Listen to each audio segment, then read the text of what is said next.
देखु मटन रे आमर हल्दी गुड़ा सरी जाइए। एबे मटन पे मु मसला प्रस्तुत करके रखी। एठी मटन मुझे मसला प्रस्तुत करके रखी। देखो ये बड़ साइज्र 3टा प्याज को मुझे काटिकी रखीदे। आउ रसुण भी बाटिकी रखीदे। ये लंका और अदा भी बाटिकी रखी। देखो ताकू मुझे यही साइज्रे काटी देछि।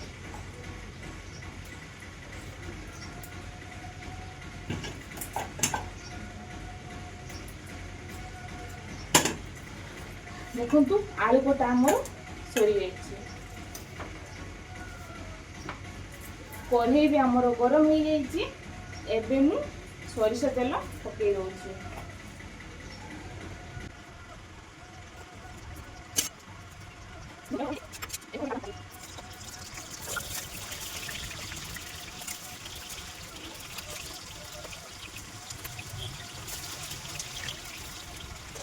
देखु आलू भी आमर भजा हो जाइए।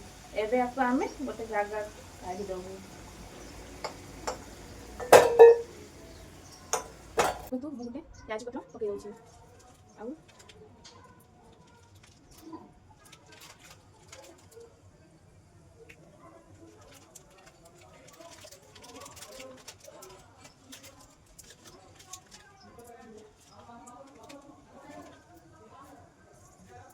खंतु एबे आमे प्याज को पकई दबु।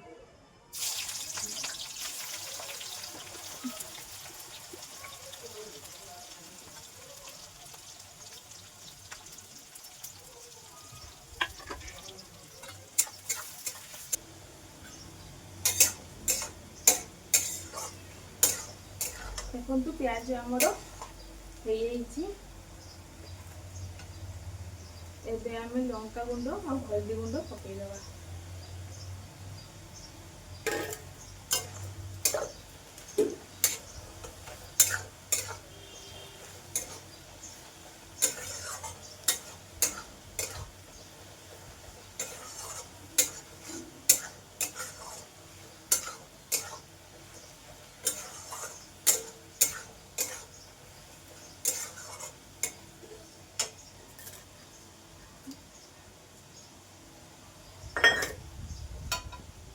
तो एबे अदा रसुण पेस्ट पकई दबु।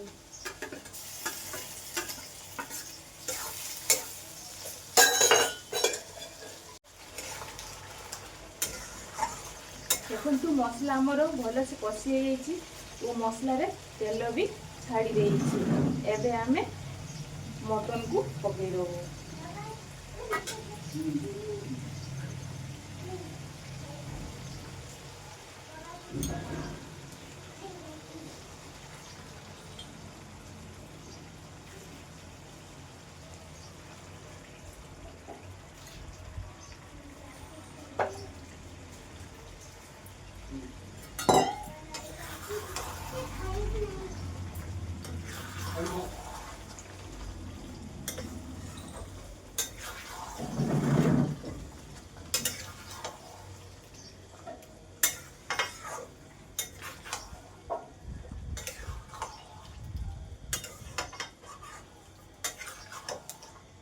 देखु एबे आमे मटन टाकू 5 मिनिट पई कवर करि दबो।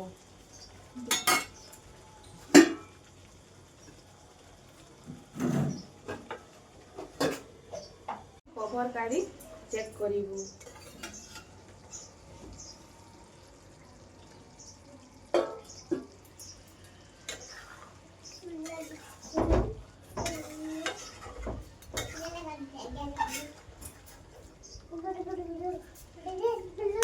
देखु मटन आमर है नहीं। आउ किछि समय आमे कवर करके रखिबु।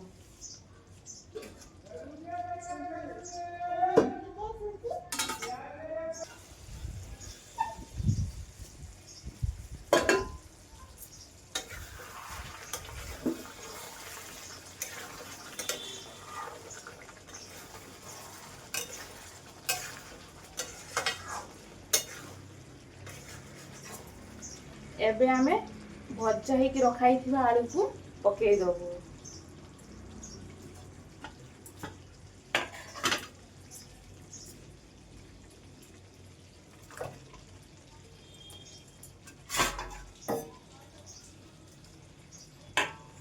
ଏବେ ଆକୁ ଆମେ ଭଲସେ ଟିକେ କଷିଦେବୁ। ୟାକୁ ଆଉ 15 ମିନିଟ୍ ପାଇଁ ଆମେ କଭର କରିଦେବୁ। କଭର କରିକି ଦେଖିବୁ ଏବେ ଆମର ମଟନ ସିଝିଛି କି ନାହିଁ। ଦେଖନ୍ତୁ ମଟନ ଆମର ଭଲସେ କଷା ହୋଇଯାଇଛି, ଆଳୁ ବି ଆମର ଭଲସେ ସିଝି ଯାଇଛି। ଏବେ ଆମର ଝୋଳ ଅନୁଯାୟୀ ଆମେ ପାଣି ଦେଇଦେବୁ।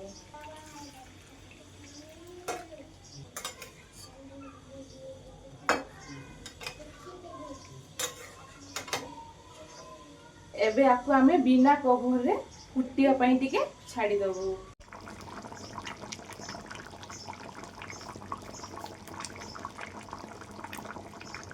ଲାଷ୍ଟ ମୁଁ ଟିକେ ଗରମ ମସଲା ପକେଇ ଦେଉଛି। ଏବେ ଆକୁ ଆମେ ଟିକେ ଭଲସେ ମିଶେଇ ଦେବୁ।